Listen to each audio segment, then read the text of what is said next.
예수님 이야기 34번째 시간입니다. 가난한 과부의 헌금이라는 주제로 말씀을 나누겠습니다. 어느 날 예수님은 예루살렘 성전에 들어가시다가 이방인이 들어올 수 있는 이방인의 뜰을 지나 여인들이 들어올 수 있는 여인의 뜰까지 들어오셨습니다. 여인의 뜰에는 13개의 헌금함이 놓여 있었다고 합니다. 모든 사람들은 이 뜰을 지나가면서 헌금을 헌금함에 넣고 지나가게 됩니다. 41절입니다.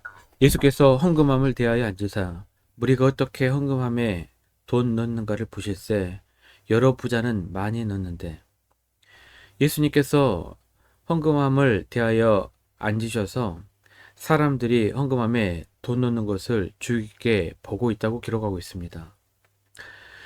주의 깊게 살펴보면 주님은 한번 슬쩍 보시다가 그 여인을 보신 것이 아니라 지나가는 많은 사람들을 계속해서 지켜보고 계셨다는 말입니다.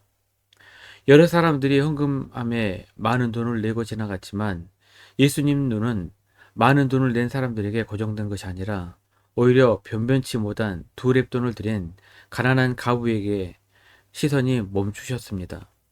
참고로 두 렙돈은 하루 품삯의 50분의 1에 해당합니다. 10만 원이 하루 품삯이라면 2천 원 정도 되는 돈입니다. 42절입니다.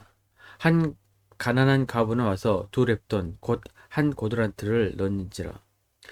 아마도 예수님은 너무 기뻐서 벌떡 일어나 제자들을 향해 바로 이 여인이 진짜 헌금을 드린 여인이다 라고 말씀하셨을지도 모르겠습니다. 이 여인의 헌금의 자세가 어땠길래 예수님은 이렇게 기뻐하셨을까요?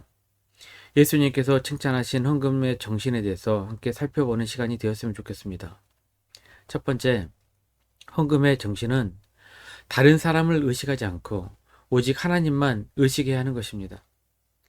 그 당시 헌금함은 돛쇠로 만들어졌습니다. 이스라엘 백성들은 이것을 나팔개라고 부르습니다. 왜냐하면 주둥이가 나팔처럼 생겼기 때문입니다. 아마도 헌금을 훔치지 못하게 하기 위해서 이렇게 만든 것 같습니다.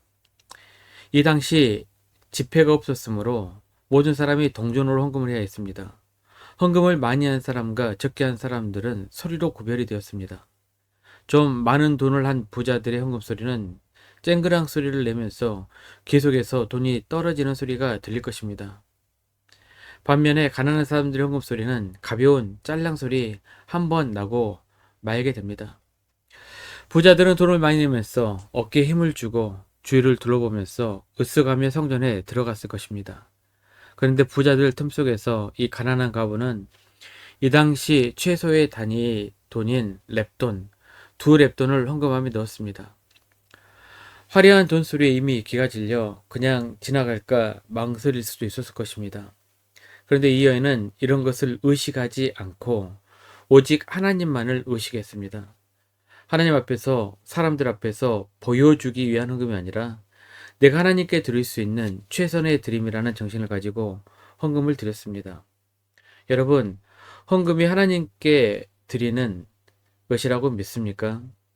하나님께서 내게 은혜를 부어주셨기 때문에 나는 하나님께 감사하는 마음으로 하나님만을 의식하며 최선을 다해 드리는 것, 이것이 바로 헌금의 정신입니다.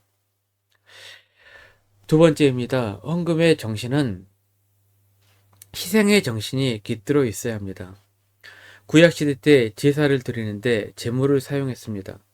제물을 영어로 sacrifice라고 합니다. 우리말로는 희생입니다.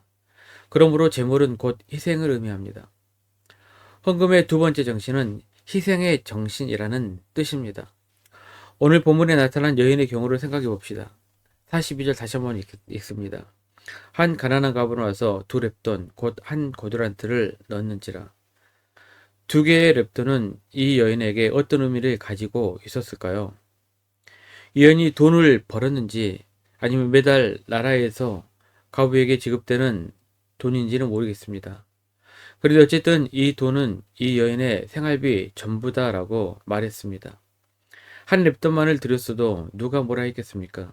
그런데 이 여인은 한 렙돈으로는 온전한 희생을 생각하지 않았던 것 같습니다. 헌금의 중심은 주님께서 나를 향해 희생하셨기 때문에 나도 주님을 위해 나도 희생할 수 있는 데까지 희생하겠다라는 정신에서 비롯합니다. 그래서 주님께서 이렇게 칭찬하셨습니다. 43절입니다. 예수께서 제자들을 불러다가 이르시되 내가 진실로 너희에게 이르노니 이 가난한 과부는 헌금함에 넣는 모든 사람보다 많이 넣었도다. 마지막 세 번째 헌금의 정신은 전체를 드리는 마음입니다. 44절입니다. 그들은 다 풍족한 중에서 넣었거니와 이 과부는 그 가난한 중에서 자기의 모든 소유 곧 생활비 전부를 넣었느니라 하시니라. 우리들의 모든 것은 내 것이 아니라 하나님의 것이라는 청지기 정신을 가지고 하나님께 헌금을 드린다는 말씀입니다.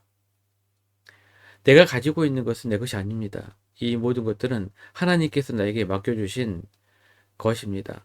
그러므로 우리는 하나님의 것을 가지고서 청지기 정신을 가지고 살아가고 있는 것입니다. 이 여인이 예수님께 칭찬을 받을 수 있었던 이유는 이 여인이 이런 청지기 정신을 가지고 살았기 때문입니다. 하나님의 것을 하나님께 모두 다 드릴 수 있는 마음에 여유가 있었던 사람이었기 때문에 그토록 주님께서 칭찬하셨던 것입니다. 돈은 하나님께서 맡기신 것이고 우리는 청지기로 그 돈을 하나님의 방법에 합당한 방법으로 사용해야 합니다. 이것이 올바른 정신입니다. 이것이 바로 우리의 모든 것을 하나님께 드리는 헌금의 정신으로 이 땅을 살아가는 것입니다. 사랑하는 성도 여러분, 우리의 모든 돈이 하나님의 것이라는 청지기 정신으로 이 땅에서 하나님의 일을 위해 그 돈을 잘 사용하시기를 축복합니다.